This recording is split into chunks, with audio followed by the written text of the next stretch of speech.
What's up everyone, Ryan Knows Tech here from techinform.us, and this request video is about the basics of a Mac, what it looks like, how it works, for all of you new Mac users or thinking about making the switch like I did back in January. I can really identify with somebody that looks at a Mac and goes, wow, how do I organize that? How does it work? Because I was there back in January before I made the plunge, switched to a Mac, and realized what an amazing decision I had made. So here it is for the people that care. This is a 13-inch mid to or early 2010 MacBook Pro, 2.66 gigahertz Core 2 Duo, 8 gigs of RAM, and Apple's latest operating system, Mac OS 10.6.4 Snow Leopard. To find that out on your Mac, you're going to click the apple in the top left and go to About This Mac. Mac OS 10, 10.6.4, Core 2 Duo. It's going to give you your RAM. Click on More Information. Here's all your detailed specifications, which is nice. Now notice that whatever program you have open, whatever program you have in front, primarily, is up in your dock. I guess it's not a dock. Dock's down here. It's up in your bar up at the top. So notice that's Finder. Go to About Finder. Oh look, 10.6.5 is your Finder version. So if I were to change that and open Safari, now it says Safari. If I were to open System Preferences. So no more having your File, Edit, View, everything in the actual window of the window. It's now up in the top, which I think is a really nice way to organize it. It's all universal. So to quit an application, you can either go to what are the name of the applications and quit, or Command Q on your keyboard. I find that to be pretty easy. In the meantime, everything else is up here to do anything you want to do. This down here is your dock. You can adjust how big or small your dock is. You can adjust what icons you have in it and where you want them. You can just drag them anywhere, which is quite nice. Out of here if you don't want them anymore, drag them in there if you do want them. So when an application is open, there's a small dot under it. You can't close Finder. It's the equivalent of the Explorer process in Windows, and you just can't close it. It's always open. So you're going to have a little dot under that. Open Safari again. Now you have a dot under that. Back over to System Preferences and a dot under that. If you just click the X in the top of the window, it's still open, not with System Preferences because it's dummy proof, but if you do it with Safari, notice that it's still open. If you open your Activity Monitor, which is like your Task Manager in Windows, and look at your processes, you're still going to see Safari taking 71 megabytes of RAM. So you can either force quit it from here, or press Command Option Escape on your keyboard, or come down here, right hand click quit, or another way you can open it up, go to Safari and quit. So make sure you quit if you want the application to be totally out of RAM. That's just a way when you click the X, it leaves it open, so if you want to come back to it, it's really quick. Kind of nice if you have the performance and the memory and resources and everything to accommodate that. So we'll go back over to that Finder process, which is here, and this is just like your Windows Explorer. So you can navigate all around your hard drive. If you plug in a jump drive or anything like that, it's going to show up under here under Devices or Places. It's going to mount it on your desktop as well, which is quite nice.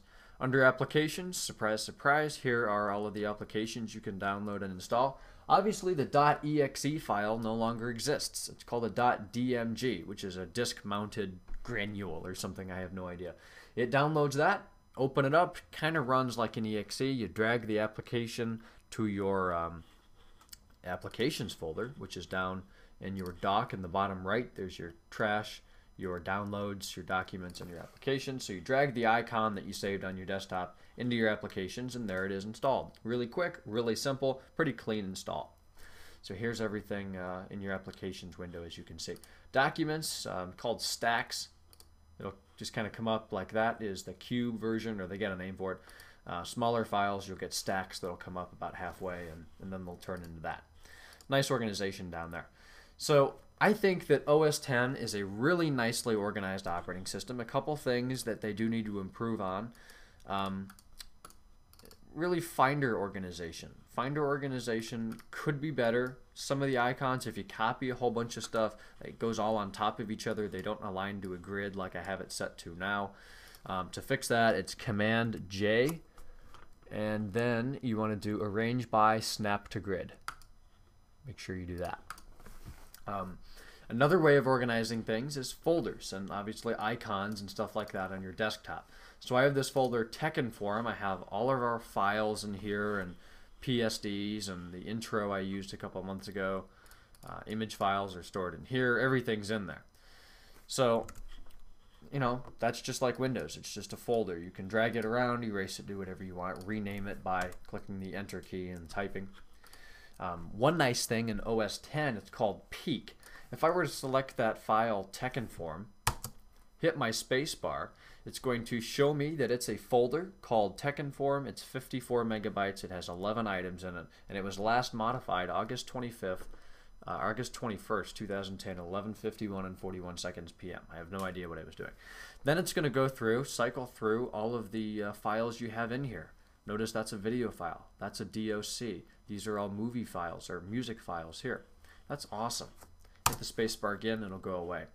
Here is a PNG that I'm using to build something for the site right now. Click the spacebar. There's a preview of what it looks like. Double click it. Now it's going to open with Preview, which is called your, it's really just your image viewing software. So go back into Safari.